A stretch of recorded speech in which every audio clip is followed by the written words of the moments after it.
ओम नमो ज्ञानेश्वरा करुणाकरा दयाळा तुमचा अनुग्रह लाधलो पावन झालो चराचरी मी कळा कुसरी काहीच नेणो बोलितो वचने अति भाविका एका जनार्दनी तुमचा दास त्याची आस पुरवावी तुमचा अनुग्रह लाधलो पावन झालो चराचरी रायगडी मंदिरी वसे माझा राया रायगडी मंदिरी वसे माझा राया चरणासी अर्पितो जन्म ही काया जगदीश्वरासी जोडली ज्याची ख्याती प्रथम वंदिते तुम्हा छत्रपती आई महाराज विराज आई महाराज विराज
देव जाणता आपुलिया सत्ता एकाएकी देव चतुर जाणून अंतर वर्ततसे देव निराळा अलिप्त विटळा तुका म्हणे देव चतुर जाणून अंतर वर्ततसे प्रस्तुत प्राप्त प्रसंगी प्राप्त स्थळी कीर्तन रूपी सेवेकरता निवडलेला अभंग महान भगवत भक्त वैराग्याचे मूर्तिमंत पुतळे जगद्गुरु जगद्वंदनीय एवढंच नाही तर जगाचा संसार सुखाचा करण्याकरता स्वतःच्या संसाराची राख रांगोळी करणारे साधू म्हणजेच जगद्गुरु तुकोबारा यांचा 3 चरणांचा सर्वांच्या परिचित असणारा माझा भगवान परमात्मा कसा आहे आणि त्याचं सांसारिक जीवनामध्ये काय स्थान आहे एवढंच नाही तर तो संसारामध्ये किती महत्त्वाचा आहे तो आपला संसार सगळा जाणतो त्याला सगळ्या गोष्टी ज्ञात आहेत याचे यथार्थ उदाहरण देणारा अभंग आज या ठिकाणी कीर्तन रूपी सेवेकरिता निवडला आहे विठ्ठल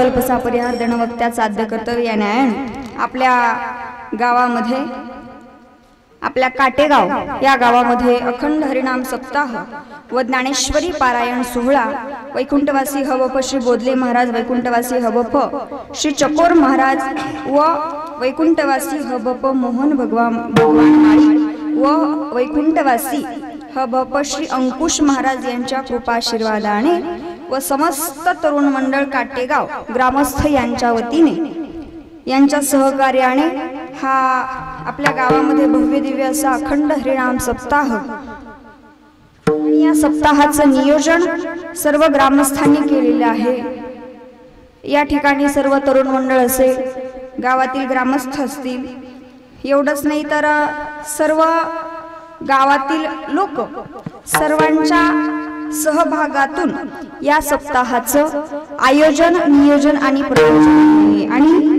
या सप्ताहामध्ये तुम्हा गावकऱ्यांकडून आमच्या ज्ञानेश्वर दादांकडे आलेली ही 3ऱ्या दिवसाची कीर्तन रूपी सेवा विठ्ठल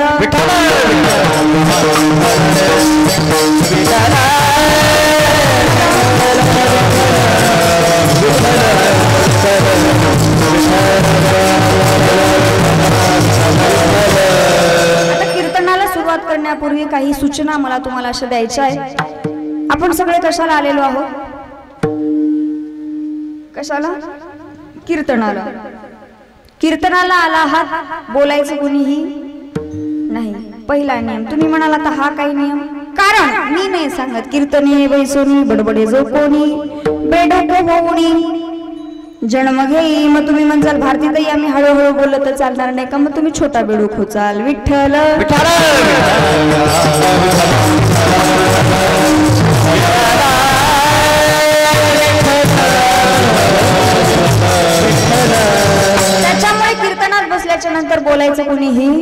नाही. आपल्या सर्वांजवळ एक साधन आहे बघा, आहे का नाही बघा, आहे ना? कुठलं कुठलं साधन आहे प्रत्येकाच्या खिशात? मोबाईल आहे की नाही? त्याला थोडीशी आपण विश्रांती देऊया. तुम्ही म्हणाल आता सगळं खरे, पण या मोबाईल शिवाय आम्ही राहू शकता? या मोबाईलनं केलं काय? या मोबाईलनं बरं नाही केलं गया,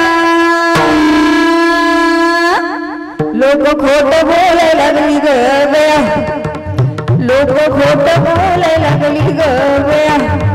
खरं खरं सांगायचं, जिच्यासोबत तुम्ही रात्र रात्र चॅटिंग करता, तोंडालाच हात लावले की ओ, जिला म्हणता तुम्ही तुझ्याशिवाय मी राहू शकत नाही, खरं खरं सांगायचं तुम्ही तिच्यासोबत लग्न करता का?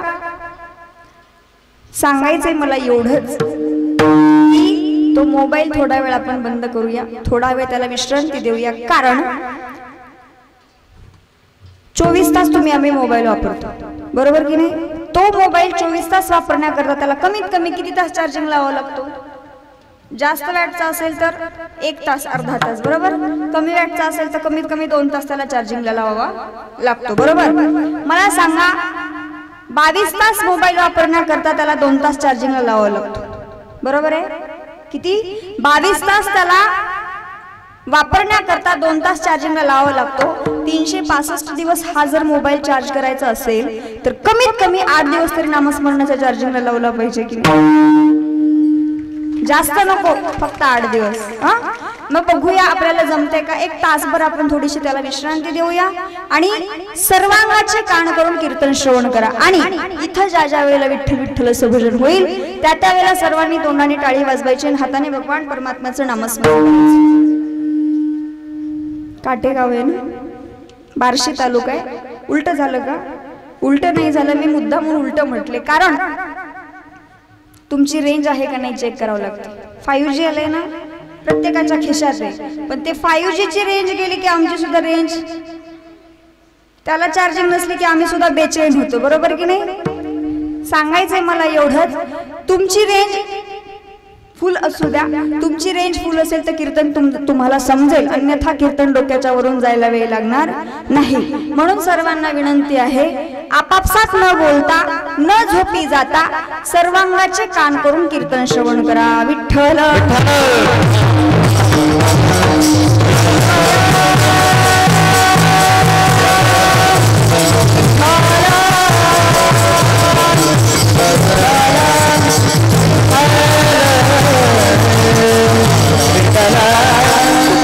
म्हटले, माझा भगवान परमात्मा कसा आहे तो जाणता आहे, त्याला सगळ्या गोष्टी माहिती आहेत, त्याला सर्व तो ज्ञात आहे.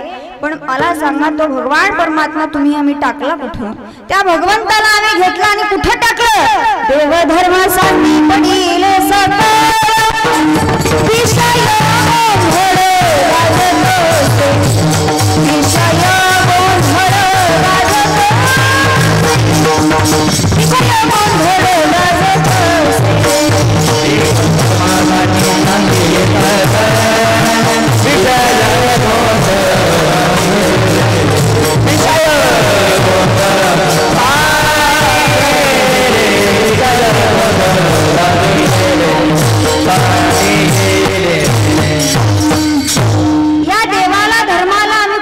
सांदीला नेऊन टाकलं. आमच्या हृदयामध्ये जागा कोणाला दिली? विषयांना जागा दिली. क्रिकेट माहिती ना सर्वांना?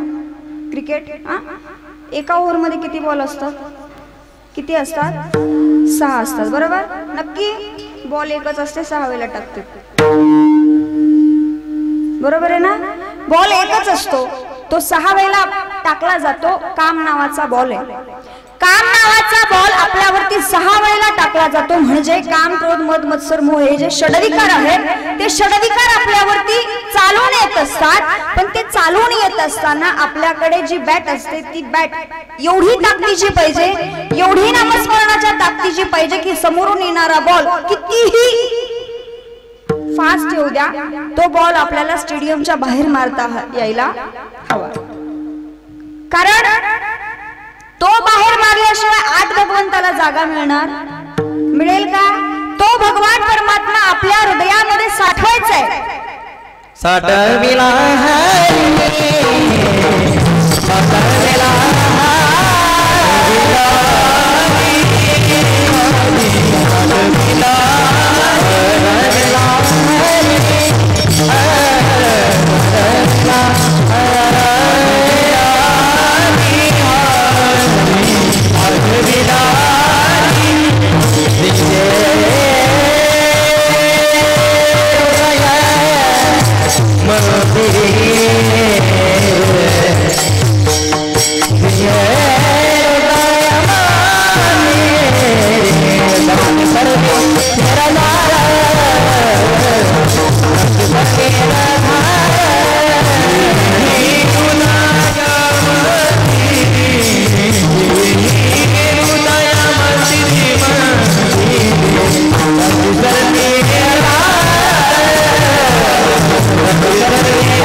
हरी जिही हृदय मंदिरी त्याची सरली येर झार. तो भगवान परमात्मा कुठे साठवायचा? माझ्या जनाबाईंनी साठवला बघा धरीला पंढरीचा चोर.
माझ्या जनाबाईने कुठं ठेवलं? हृदयबंदी खाना केला विठ्ठल कोंडीला. त्या भगवान परमात्म्याला आतमध्ये आपल्याला ठेवता आलं पाहिजे. संपुष्ट हे हृदय पेट करुणी पोटी साठवू. त्या भगवान परमात्म्याला आपल्याला आत ठेवता आलं पाहिजे. पण कधी? त्याला आपण जाणलो तर. तुकोबाराय म्हटले माझा भगवान परमात्मा जाणतो आहे, त्याला सगळ्या गोष्टी ज्ञात आहेत. एवढंच नाही, तो आत्ताचही जाणतो, तो भूतकाळातलंही जाणतो आणि तो भविष्य काळातलं सुद्धा जाणतो. याचं वर्णन 7व्या अध्यायामध्ये भगवान परमात्म्याने केलंय बघा. वेदाहं समतीतानि वर्तमानानि च अर्जुन भविष्यानि च भूतानि मां तु वेद न कश्चन. 7व्या अध्यायामध्ये भगवान म्हणतात अर्जुना, मला एका काळातलं नाही तर मला 3ही काळाचं ज्ञान आहे. मला भूतकाळातलं, मला वर्तमान काळातलं आणि भविष्यातलं सुद्धा मला समजतं. कधी काय होणार आहे, कुठं कुठली घटना घडणार आहे, हे घडण्याच्या अगोदरच मला सगळं कळतं. एवढंच नाही, तुकोबाराय दोनदा जाणता म्हणले. एकदाच म्हटले का? देव जाणता देव जाणता. दोनदा जाणता का म्हटले असतील? पहिला जाणत्याचा आपण विचार करू. पहिला जाणता या संबंधाने जर आपण बघितलं तर देव तुमच्या अंतरंगात राहून तुमच्या अंतरंगातलं जाणतो एक, आणि दुसरा जाणता देव तुमच्या अंतरंगात राहून तुमच्या बाहेरचं सुद्धा जाणतो देव जाणता. म्हणून तुकोबाराय म्हटले माझा भगवान परमात्मा जाणत आहे. अंतरजामी जाणत साचा मन में एक उपरवाची. तो अंतरंगात राहून अंतरंगातलंही जाणतो आणि तो अंतरंगात राहून बाह्यरंगातलं सुद्धा जाणतो. म्हणून तुकोबाराय म्हटले तो जाणत आहे. बरं मला सांगा, तुकोबाराय म्हणतात माझा भगवान परमात्मा जाणत आहे, त्याला सगळ्या गोष्टी ज्ञात आहेत, त्याला वर्तमानातलं कळतं, त्याला भूतकाळातलं कळतं, हे मान्य आहे, पण त्याला भविष्यातलं सुद्धा कळतं. याच्यासाठी पुरावा काय? महाभारतातली एक छोटीशी कथा देऊन पुढे जाते.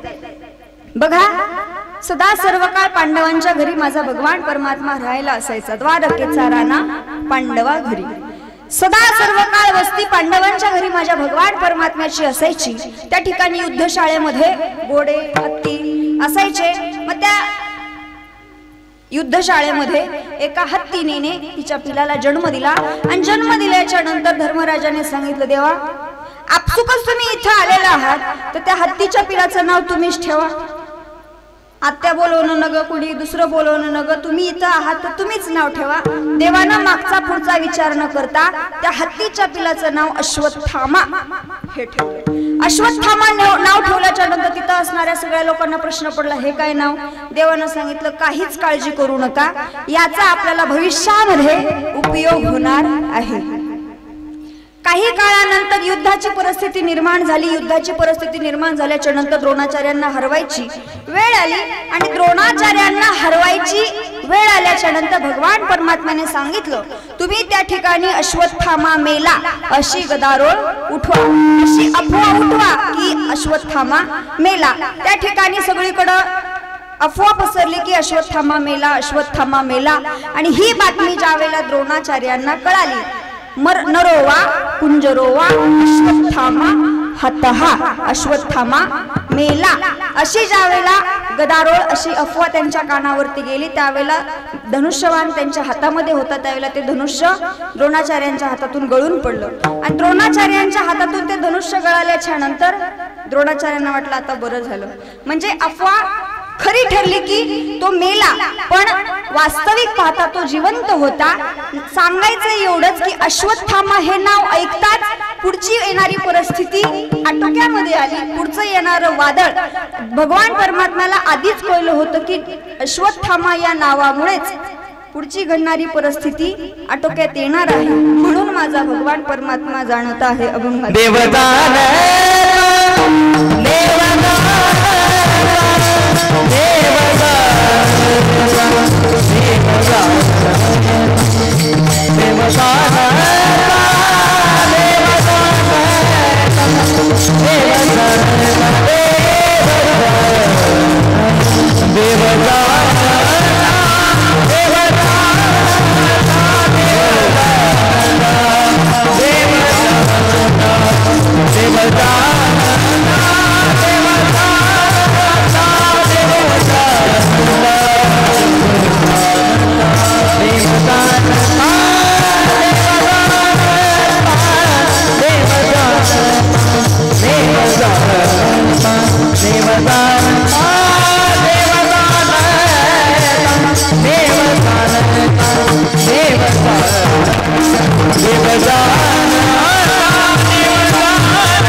एकाएकी.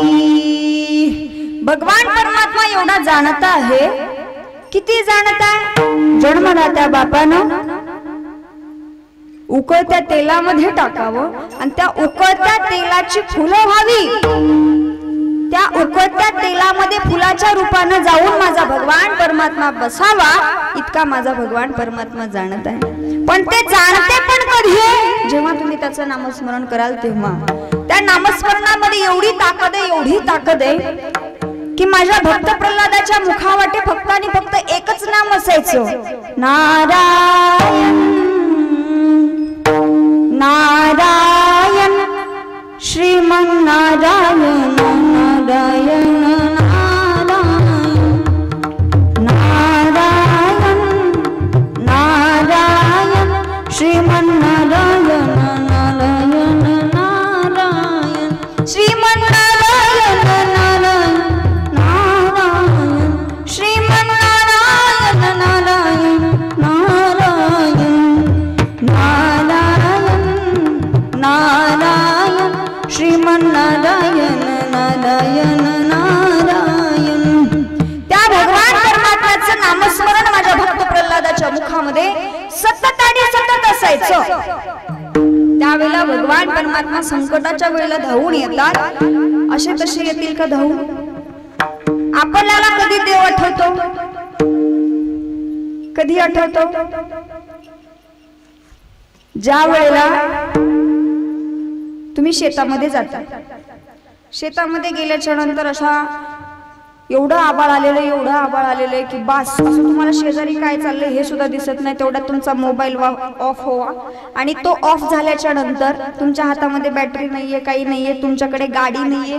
तुम्ही रस्त्याने चालत चालत चालत चालत चालत चालत पायवाटेने येत आहे आणि रस्त्याने पायवाटेने येत असताना दोन्ही साईडनी ऊस आहे, पाऊल वाट आहे, वरून अंधार काळा कुट्ट पडलेला आहे. तुमच्याकडे कुठलीही सोय नाहीये. तुमच्याकडे ना मोबाईल आहे, ना बॅटरी आहे, ना गाडी आहे, काहीच नाही. तुम्ही एकटे आहात आणि तुम्ही रस्त्याने पावलं टाकत टाकत झपा झपा झपा झपा झपा झपा पावलं टाकत टाकत येत आहात आणि तुमच्या हृदयाचे टोके धाड धाड धाड धाड धाड धाड धाड धाड वाजताय.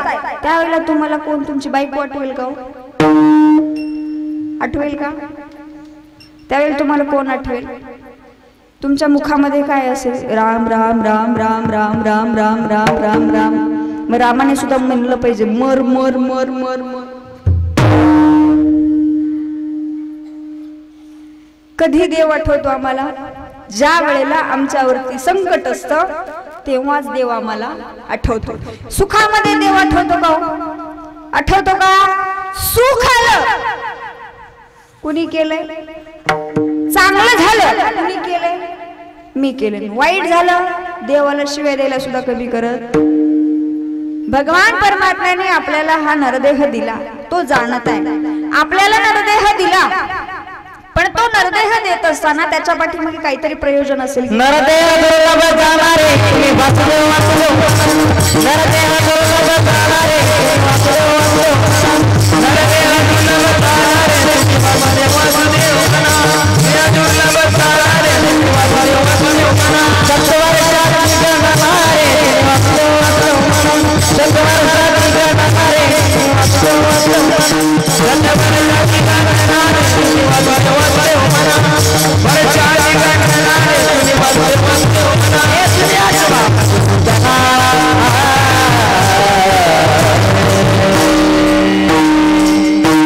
तुम्ही वासुदेव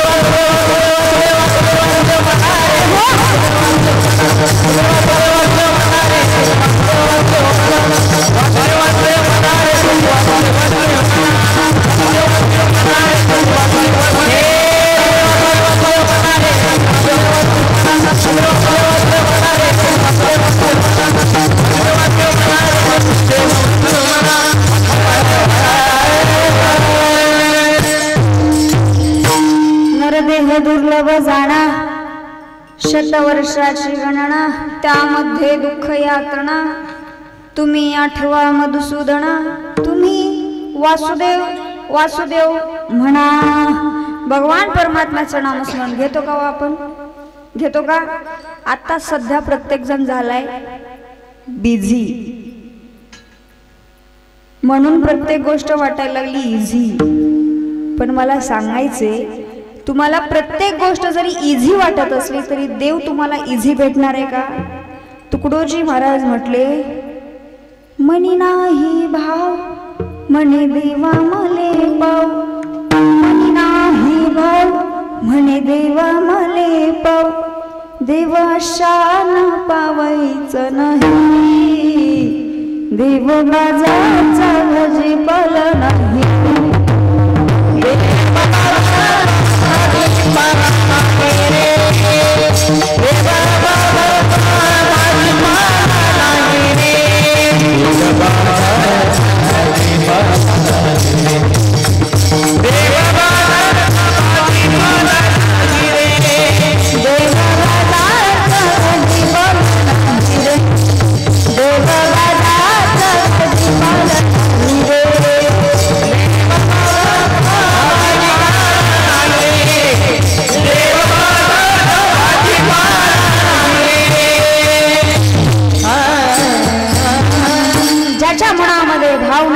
त्याला देव दिसणार आहे का? त्याला देव भेटणार आहे का? अजिबात नाही. सांगायचे मला एवढंच की आपल्या या देहावरती सत्ता कोणाची आहे?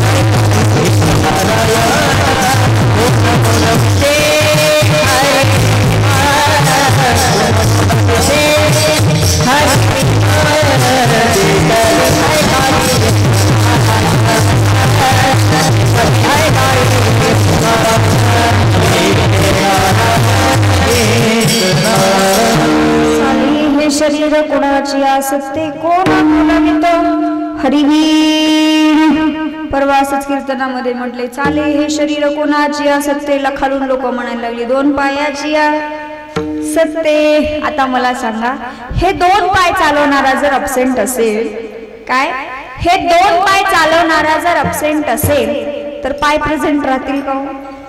राहतील का? मग असं म्हणायचं नाही या दोन पायांवरती माझं शरीर चालते म्हणून, अजिबात नाही. हे शरीर कोणाच्या हातामध्ये आहे? या शरीरावरती सत्ता कोणाची आहे? तर त्या भगवान परमात्म्याची आहे. कारण त्या भगवान परमात्म्याने आपल्याला नरदेह दिला. दिले इंद्रिय हात पाय कान डोळे मुख बोलाया वचन. भगवान परमात्म्याने आपल्याला सुंदर नरदेह दिला. पण तो नरदेह देत असताना हा नरदेह कोणाचा आहे? देह हे काळाचे, धन कुबेराचे, येथे मनुष्याचे. काय आहे देह जाईल जाईल त्यासी काळोबा खाईल. माऊली म्हटले, दुर्लभुरे दुर्लभुरे दुर्लभुरे संसार तुम्ही कानिना, आहार निद्रेसाठी दवडिता माणूसपणा. आपल्याला नरदेह मिळाला. कबीरदासजी महाराज म्हटले, मनुष्य देह दुर्लभ हे न मिले बारंबार, तरुवर से फलगिरे फिरन लगे डार. या देहावरती सत्ता कोणाची आहे? आपण सांगतोय आपुलिया सत्ता एकाएकी.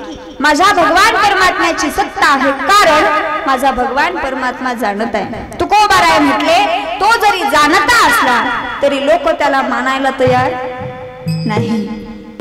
इकडे मारुतीच्या देवळाला पारच म्हणतात, आमच्याकडे पार म्हणतात, इकडे सुद्धा म्हणत असतील कदाचित.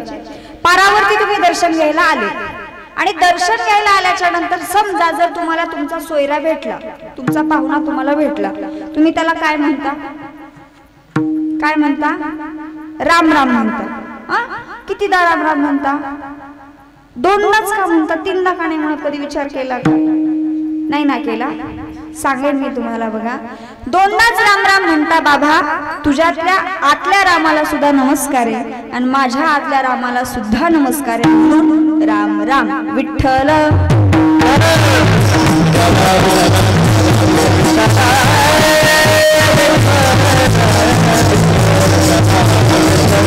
म्हणून प्रत्येकाच्या देहामध्ये राम आहे. तो भगवान परमात्मा तुम्हाला आम्हाला पाहता आला पाहिजे. विठ्ठल जळी स्थळी भरला, रीता ठाव नाही उरला. भगवान परमात्मा चराचरामध्ये आहे, तो जाणता आहे, पण लोक त्याला मानायला तयार नाही. तुकोबाराय म्हटले माझा भगवान परमात्मा जाणता आहे, पण तोच भगवान परमात्मा चतुर सुद्धा. देव चतुर देव चतुर देव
चतुर देव देव चतुर जाणूनी अंतर वर्ततसे. तो भगवान परमात्मा चतुर आहे. महाराज म्हटले किती चतुर आहे? चतुर तरी चतुरा राव, जाणता तरी जीवाचा जीव. इतका चतुर आहे. एवढंच नाही, तो चतुर आहे. किती चतुरा तो शिरोमणी, गुण लावण्याची खाणी, मुकुट सकळा मणी, धन्य तुझे विठोबा. इतका माझा भगवान परमात्मा चतुर आहे. ज्या वेळेला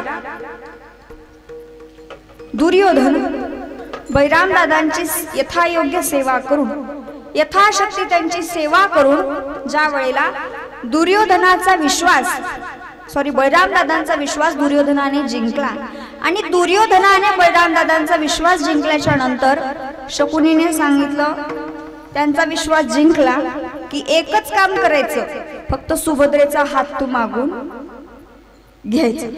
बैराम तुला देऊन टाकेल, कारण बैराम कसा आहे, भोळा आहे. तो तुम्हाला लगेच देऊन टाकेल, तो मागचा पुढचा विचार करणार नाही. अशा पद्धतीने दुर्योधनाने बैराम दादांची सेवा केली, त्यांचा विश्वास संपादन केला आणि विश्वास संपादन केल्याच्या नंतर एके दिवशी बैराम दादांकडे दुर्योधनाने सुभद्रेचा हात मागितला. सुभद्रेचा हात मागितल्याच्या नंतर बैराम दादांनी मागचा पुढचा विचार न करता तुला देऊन टाकतो असं म्हणून सांगितलं. पण सुभद्रेचा हात देतो म्हणल्याच्या नंतर इकडे माझा भगवान परमात्मा चिंतेत पडला. आता माझा सुभद्रेचं काही खरं नाही. भगवान परमात्मा चिंतेत पडला, पण त्याने एक युक्ती केली. काय युक्ती केली असेल? सुभद्रेला आणि अर्जुनाला प्रेमाच्या पाशामध्ये अडकवलं आणि प्रेमाच्या पाशामध्ये अडकवल्याच्या नंतर एक माया रचली. त्या दोघांना प्रेमबंधनात अडकवलं आणि दोघांना बोलवून घेतलं. दोघांना बोलवून घेतल्याच्या नंतर म्हटले, तुम्हाला दोघांना लग्न करायचे का? ते म्हटले हो. मग तुम्ही एक काम करायचं. काय करायचं? अर्जुनाला सांगितलं, अर्जुना गावाच्या बाहेर एक मंदिर आहे, त्या मंदिरामध्ये जाऊन तू संन्यासाचा वेश घ्यायचा आणि त्या मंदिरामध्ये जाऊन बसायचं आणि तिथं बसल्याच्या नंतर बायका तुझं पाया पडायला तिथे येतील, तुझं दर्शन घ्यायला येतील. दर्शन घ्यायला आल्याच्या नंतर तुझ्यावरती वस्तू ते पाणी वगैरे काही टाकलं, द्रव्य वगैरे काही टाकलं तर त्याला भाळून जाऊ नको. तू पार असा एवढा संन्यासी आहेस, असा तू वेश घेतलेला आहेस. तिथं तुझी प्रसिद्धी मिळवायची, तिथं कोणाशी गप्पा मारत बसायचं नाही. आलेल्यांना दर्शन घेऊ द्यायचं, दर्शन द्यायचं. त्या ठिकाणी तुझं दर्शन घेण्याकरता सुभद्रा सुद्धा येईल आणि सुभद्रा तुझं दर्शन घेण्याकरता आल्याच्या नंतर सुभद्रा येताना रथ घेऊन येईल आणि रथ घेऊन आल्याच्या नंतर सुभद्रा तुला रथात बसवेल. रथ चालवायला तू बसायचं नाही, तू रथात पाठीमागं बसायचं आणि सुभद्रा रथ हाकणार. अशा पद्धतीने भगवान परमात्म्याने ज्या पद्धतीने सांगितलं त्या पद्धतीने तसा कार्यक्रम सुरू झाला. दुसऱ्या दिवशी सकाळी सुभद्रा अर्जुनाच्या दर्शनाकरता गेली. दर्शनाकरता गेल्याच्या नंतर सुभद्रेनं अर्जुनाचं दर्शन घेतलं. दर्शन घेतल्याच्या नंतर अर्जुनाला रथात बसवलं, रथात पाठीमागे बसायला सांगितलं. सुभद्रा रथ हाकत हाकत हाकत हाकत अर्जुनाला घेऊन पलायन झाली आणि पलायन झाल्याच्या ज्या वेळेला ही बातमी बळराम दादांना कळाली आणि बळराम दादांना कळाल्याच्या नंतर तळपायाच्या मस्तकाला गेली, म्हटले माझ्या बहिणीसोबत असा व्यवहार करतो का, आता याचं काही खरं नाही, आता याला मी हाणतच असतो, याला मी मारतच असतो, याचं आता काही खरं नाही. म्हणून निघाल्याच्या नंतर माझे भगवान परमात्मा तिथंच होते. म्हटले दादा एवढं राग करून जमत असते का, आधी तिथं नेमकं झालं काय, तिथं परिस्थिती काय झाली हे तुम्हाला माहितीये का, तिथं नेमकं घडलं काय हे कोणाला तरी विचारा आणि मग तुम्ही निर्णय घ्या. तिथल्या लोकांना बोलवलं, म्हटले नेमकं तिथं घडलं काय. त्यावेळेला तिथल्या लोकांनी घडलेला सारा प्रकार सांगितला. म्हटले सुभद्रा आली, सुभद्रा येऊन त्या महाराजांचं दर्शन घेतलं आणि दर्शन घेतल्याच्या नंतर त्यांना पाठीमागं रथामध्ये बसवलं. सुभद्रा रथ हाकत त्या महाराजांना घेऊन गेली. माझा भगवान परमात्मा म्हणला बळराम दादांनी सुभद्रेला पळवलेलं नाही, सुभद्रेनंच बळराम दादा अर्जुनाला पळवून नेले. मला सांगा मग इथं कोण दोषी आहे, कोण दोषी आहे, सुभद्रा दोषी आहे. मग आपल्या बहिणीला कोण दोष, आपल्या बहिणीला कोण शिक्षा करणार आहे का. म्हणजे भक्ताच्या ठिकाणी भगवंताचं किती चातुर्य आहे हे मला इथे सांगायचं आहे. म्हणून माझा भगवान परमात्मा चतुरे देव चतुर जाणारी अंतर वर्तत असे. माझा भगवान परमात्मा एवढा चतुर आहे, ज्या ठिकाणी त्याचे भक्त भजन करत असतात त्या ठिकाणी तो असतो, तो येतो, नव्हे त्याला यावंच लागतं. कारण सततम कीर्तयन्तो मां शब्दव्रताः नमस्यन्तो शुमां भक्त्या नित्ययुक्ता उपासते. की भगवंत सुद्धा म्हणतात ज्या ठिकाणी माझे भक्त भजन करत असतात तेथेच मी असतो. माऊली म्हटले यावासी पांडवा मी हरपलोकी वसावा जेथ नाम घोष बरवा करीती ते माझे. परंतु अशा रीतीने मी जरी हरवलो असलो तरी माझे भक्त माझा नामघोष चांगल्या रीतीने करतात. अर्जुना तू मला त्यांच्या जवळ शोध. मी तर वैकुंठात सुद्धा नाही, तो मी वैकुंठी नसे, एक वेळ भानुबिंब ही न दिसे, वरी योगियात ही मानसे उमरडोली जाय. मी तर वैकुंठातही नाही, सूर्याच्या बिंबातही किरणातही नाही, एक वेळ योग्यांची हृदय देखील उल्लंघन करून जातो. पण जिथं माझे भक्त असतात ना तेथेच मी राहतो. माझे भक्त गाते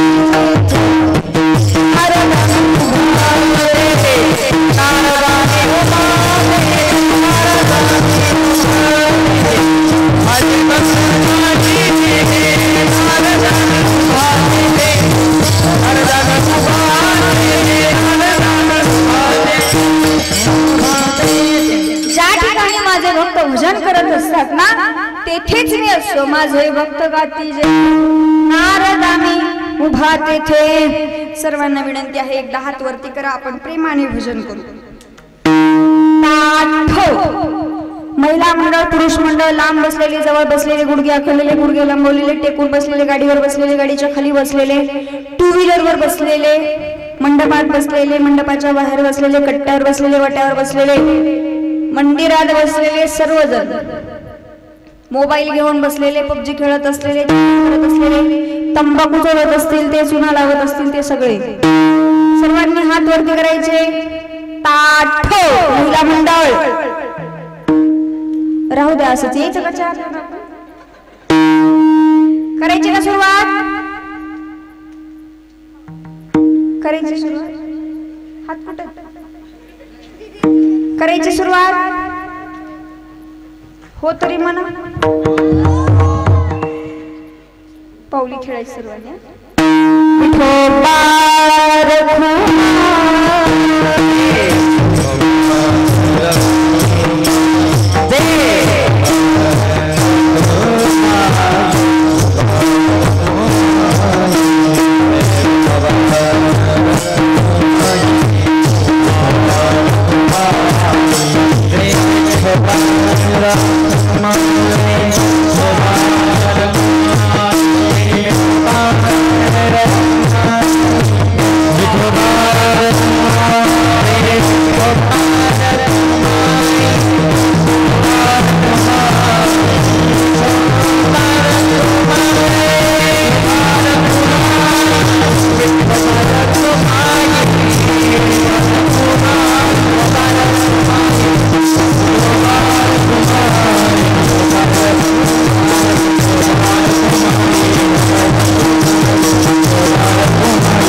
काठेगावचे लोक नाही का? जो नाही वाजवणार टाळी त्याला यमकवटाळी. बघा पटतंय का? जो करेल टाळाटाळी, टाळी वाजवताना टाळाटाळी करू नये असं शास्त्र सांगतं, बरोबर की नाही? टाळी वाजवल्याने आपला रक्तप्रवाह सुरळीत राहतो असं म्हणतात. म्हणजे ज्याला ज्याला डायबिटीज आहे त्याच्यासाठी टाळी वाजवणं खरंच चांगलं आहे, पण कुठं वाजवायचं हे सुद्धा कळलं पाहिजे, बरोबर ना? हा, तुला काय डायबिटीज आहे काय? हो म्हटला म्हणून म्हटले. सर्वांनी सुंदर असं भजन केलं. महिला मंडळ, पुरुष मंडळ, गावातील तरुण मंडळ, माता भगिनी मोठ्या संख्येने उपस्थित आहेत. पुरुष मंडळी सुद्धा आहेत, पण आज महिलेचं कीर्तन असल्यामुळं जरा काही जण रजेवरती असतील, पण हरकत नाही, उद्या येतील. सर्वांच्या मनापासून धन्यवाद. या ठिकाणी 7ही दिवस या सप्ताहासाठी आमचे ज्ञानेश्वर दादा, ज्यांच्या बोटामध्ये खरंच सरस्वती प्राप्त आहे असं म्हणायला हरकत नाही, पण त्या बोटांतून सरस्वती प्राप्त करण्याकरता त्याला तेवढा रियाज करावा लागतो, तेवढी प्रॅक्टिस करावी लागते. आपल्या गावाकडच्या भाषेत सांगायचं झालं तर थोडं त्याला घासावं सुद्धा लागते तेवढं, बरोबर की नाही? पण ती सरस्वती अशी तशी प्राप्त होत नाही. या ठिकाणी दादा आहेत, त्यांच्या मनापासून धन्यवाद. त्यांच्याच संस्थेतली मृदंग तपस्वी ही वारकरी शिक्षण संस्था, त्यांच्या संस्थेतली ही मुलं तुम्ही इथे बघता आहात. किती गोड गायन आहे, सुंदर अशी पावली खेळतात, टाळ वाजवतात. त्यांचा सर्वांचे ते मृदंग वाजवणारेच आहेत. कोणी गायन करतंय, कोणी मृदंग वाजवतंय, कोणी कीर्तन करतंय. प्रत्येकाची कला या ठिकाणी वेगळी वेगळी आहे. आपल्याला बघायला समोरून बरं वाटतं, बरोबर की नाही? पण तेच लेकरू आपल्या सुद्धा घरात जन्माला यावं ही प्रत्येक आईची आणि वडिलांची धारणा असावी. याकरता वारकरी शिक्षण संस्था आहे. त्या ठिकाणी या वारकरी शिक्षण संस्थेतल्या विद्यार्थ्यांच्या मनापासून धन्यवाद. सर्व गावकरी, आमचे माऊली दादा यांनी मला या ठिकाणी आमंत्रित केलं, त्यांचे मनापासून धन्यवाद. माझ्यासोबत आमचे यजमान आलेले आहेत, त्यांचे मनापासून धन्यवाद. खरं तर ते गावचे सरपंच आहेत बरं का, पण तरी सुद्धा जसं लग्न झाले तसं आम्ही दररोज एका गावाला कार्यक्रमाला फिरतोय. मग तुम्हाला असं वाटेल गाव काय वाऱ्यावर सोडलं का? तर गाव वाऱ्यावर सोडलेलं नाही, गाव आहे तिथंच आहे. दिवसभर ते गाव बघतात आणि रात्रीच्या वेळेला आम्ही गावं बघतो. अशा पद्धतीने हा दिनक्रम आमचा सुरू आहे. या ठिकाणी आमचे बार्शीवरून व्हिडिओ शूटिंग करण्यासाठी आमचे सागर सर आलेले आहेत, त्यांचे सुद्धा मनापासून धन्यवाद.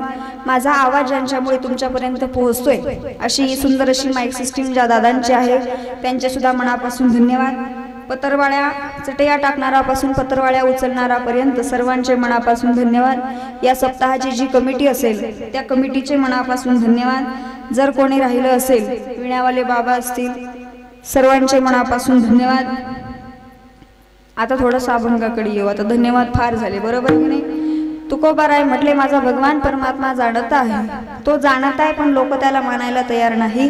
तो एकाच काळातलं नाही, तो अनंत काळातलं जाणतो. त्याला तीनही काळातलं माहिती आहे. सर्वस्यचाहं हृदि सन्निविष्टो मतस्मृती ज्ञानम अपोहणम च वेदेश्च सर्वे रूढमेव वैद्यो वेदांत गुद्वेद विदेव चाहं. माझा भगवान परमात्मा एकाच काळातलं नाही, तो त्याला सगळ्या गोष्टी ज्ञात आहेत, त्याला सगळ्या गोष्टी माहिती आहेत. तुकोबाराय म्हटले, त्याच देवाच्या संबंधाने तुकोबाराय म्हणतात, माझा भगवान परमात्मा जाणता जरी असला तरी तोच भगवान परमात्मा चतुर सुद्धा आहे आणि तोच भगवान परमात्मा निराळा सुद्धा आहे.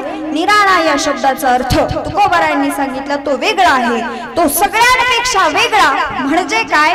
कमळ सर्वांना माहिती ना, कमळ कुठे राहतं? पाण्यात राहतं. पण ते पाण्यात राहून त्या पाण्याचा जराही स्पर्श त्या कमळाला होत नाही. म्हणजे इतकं अलिप्त माझा भगवान परमात्मा तुमच्या आमच्यातून सुद्धा आहे. जसं ते पाण्यापासून कमळ वेगळे, तसं माझा भगवान परमात्मा सुद्धा तुमच्या आमच्यामध्ये राहतो. पण त्याचं वेगळेपण तुकोबाराय सिद्ध करतात अभंगाच्या शेवटच्या. देवनीरा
तुका म्हणे तुकोबाराय म्हटले माझ्या भगवान परमात्म्याने विटाळ धरलाय कोणाचा?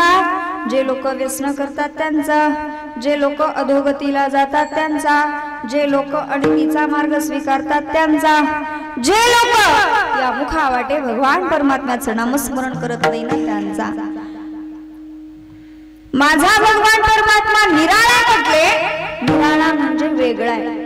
राजवाड्यात राहून राजवैभव भोगणारा माझा भगवान परमात्मा शबरी बिल्लाची होती. जात बघितली का माझ्या भगवंताने? शबरी बिल्लाची होती तरी सुद्धा तिच्या करता वनवासाला निघाले. आणि ज्या वेळेला वनवासाला निघत असताना घरातल्या थोरा मोठ्यांची दर्शनं घेतली आणि दर्शनं घेतल्याच्या नंतर आई जवळ आले. आईचं दर्शन घेतलं आणि कौसल्या माता म्हणते रामा एवढं सगळं राजवैभव सोडून तुला खरंच वनवासाला जायची गरज आहे का रे रामा? अंगावरती राजवैभव होतं ते सगळं काढून ठेवलं, अंगावरती वल्कल परिधान केलं आणि निघणारे. आईने प्रश्न विचारला बाळा खरंच तुला जायची गरज आहे का? प्रभू रामचंद्रांनी दिलेलं उत्तर फार सुंदर आहे. तेवढं घरी घेऊन गेला तर याचं कीर्तन माझं सार्थकी लागलं. प्रभू रामचंद्र उत्तर देतात आई तुझ्या उदरात ज्या दिवशी मी प्रवेश केला त्या दिवसापासून तू माझ्यावरती प्रेम करतेस आई, पण तुझ्या उदरात प्रवेश करण्या अगोदर पासून जी माझ्यावरती प्रेम करते ना ती शबरी माता त्या वनामध्ये माझी वाट बघते. माझा भगवान परमात्मा आज येईल, माझा भगवान परमात्मा उद्या येईल. दररोज झाडून काढतीये, दररोज सडा संमार्जन करतीये, दररोज माझ्या भगवान परमात्मा करता बोर चाखून गोड गोड बोर माझ्या भगवंताला ठेवतीये की माझा भगवंत आज तरी माझा भगवान परमात्मा उद्या येईल। मेरे श्री राम जी का आगमन होगा, शबरी के कुटियों का पावन होगा, जब मेरे राम जी का आगमन होगा, शबरी के कुटियों का पावन होगा। आएंगे रघुराई उनको आसन पे बिठाऊंगी, आएंगे रघुराई उनको आसन पे बिठाऊंगी, मीठे मीठे बेर अपने हाथों से खिलाऊंगी, मीठे मीठे बेर अपने हाथों से खिलाऊंगी। साथ साथ लखन जी का दर्शन होगा, शबरी की कुटियों का पावन होगा।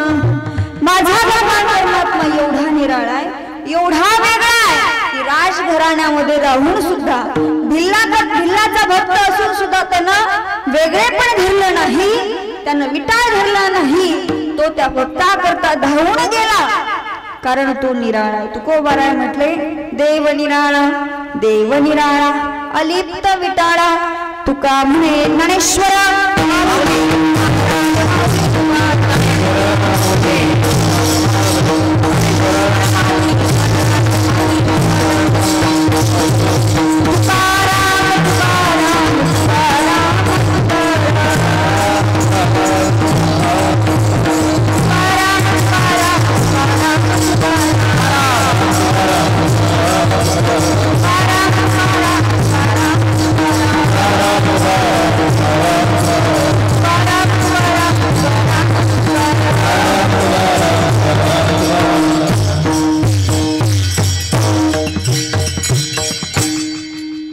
यथामती यथावकाश माझ्या बुद्धीला जसा पटला, जसा सुचला तसा अभंगाचा भावार्थ तुमच्या समोर मांडण्याचा प्रयत्न केला।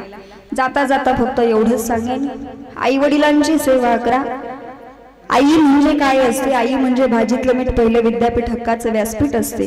ज्याला माई नाही ना त्याला विचारा माईचं दुःख, ज्याला बाप नाही ना त्याला विचारा बापाचं दुःख, ज्याला एक हात नाही त्याला विचारा एका हाताचं दुःख, ज्याला पाय नाही त्याला विचारा पायाचं दुःख, ज्याला डोळा नाही त्याला विचारा डोळ्याचं दुःख, ज्याच्याकडे जी गोष्ट नाही त्याला विचारा त्या गोष्टीचं दुःख। म्हणून जोपर्यंत मायबाप जिवंत आहे ना तोपर्यंत आई वडिलांची सेवा करा, कारण कुठल्याही तीर्थक्षेत्राला तुम्हाला जायची गरज नाही, कुठलंच तीर्थक्षेत्र दुसरीकडे तुम्हाला भेटणार नाही, ते तीर्थक्षेत्र तुमच्या घरात आहे। पण ते कधी? ज्या दिवशी तुम्ही तुमच्या मायबापाची सेवा कराल तेव्हा। म्हणून आई वडिलांची सेवा करा, गोमातेची सेवा करा। गाय आपल्या देशाचं धर्मशास्त्र, अर्थशास्त्र, राष्ट्रशास्त्र आहे म्हणून गोठ्यामध्ये गाय, अंगणामध्ये पवित्र अशी तुळस, गळ्यामध्ये पवित्र अशी तुळशीची माळ धारण करा, एकादशी व्रत करा। आणि आपल्या या देशासाठी जे वीर पुरुष होऊन गेले ना त्यांना मात्र विसरू नका। छत्रपती शिवाजी राजे ज्यांच्या स्पर्शाने पवित्र झाली ही माती, ज्यांचे नाव घेता गर्वाने फुटते छाती, ज्यांच्या स्पर्शाने पवित्र झाली ही माती, ज्यांचे नाव घेता गर्वाने फुटते छाती, ज्यांनी स्वतःच्या स्वभाव सत्तांनी मराठ्यांच्या हाती, त्यांनाच म्हणतात राजश्री त्यांनाच म्हणतात राजश्री छत्रपती।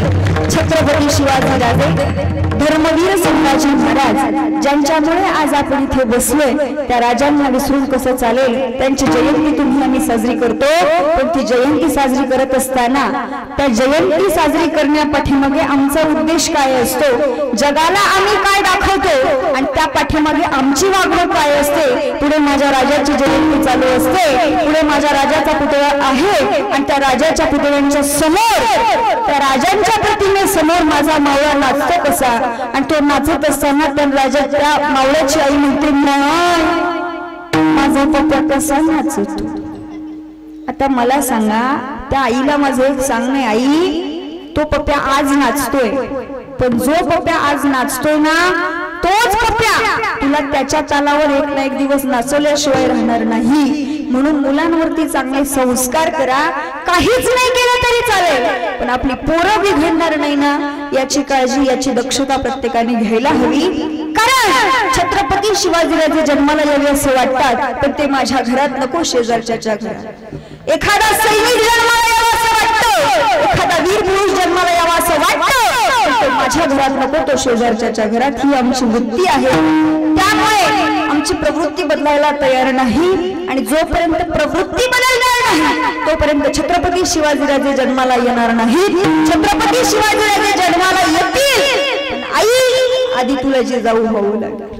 कारण ज्या वेळेला छत्रपती शिवाजीराजे आऊसाहेबांच्या पोटामध्ये कलेकलेने वाढत होते, 6-7 महिन्याच्या गर्भवती माझ्या आऊसाहेब होत्या, आणि 6-7 महिन्याच्या आऊसाहेबांना एका दासीने विचारले, मासाहेब मासाहेब मासाहेब तुम्हाला काय करावं वाटतं, तुम्हाला काय करावं वाटतं. त्यावेळेला मासाहेब उत्तर दिला, तू काय माझं दुहा ऐकू नका. त्यावेळेला ती दासी म्हणाली, तुम्ही सांगू नका तुम्हाला काय करावं वाटतं. त्यावेळेला माझा मासाहेब म्हणतात, मला काय घोड्या माझ्या आईला तुला विचारलं नाही काय करावं वाटतं. माझी आई म्हणते, मला ना माती खावीशी वाटते. मला असा जन्म दिलेली सेवा, माऊलीच्या पांडुरंगाच्या मला जन्म दिलेल्या आई वडिलांच्या समर्थांच्या संपूर्ण गावकऱ्यांच्या चरणी सेवेला पूर्ण विराम. एक पोवाडा म्हणते आणि थांबते. गिरीशी खरी किरीटा परी लहरी भगवा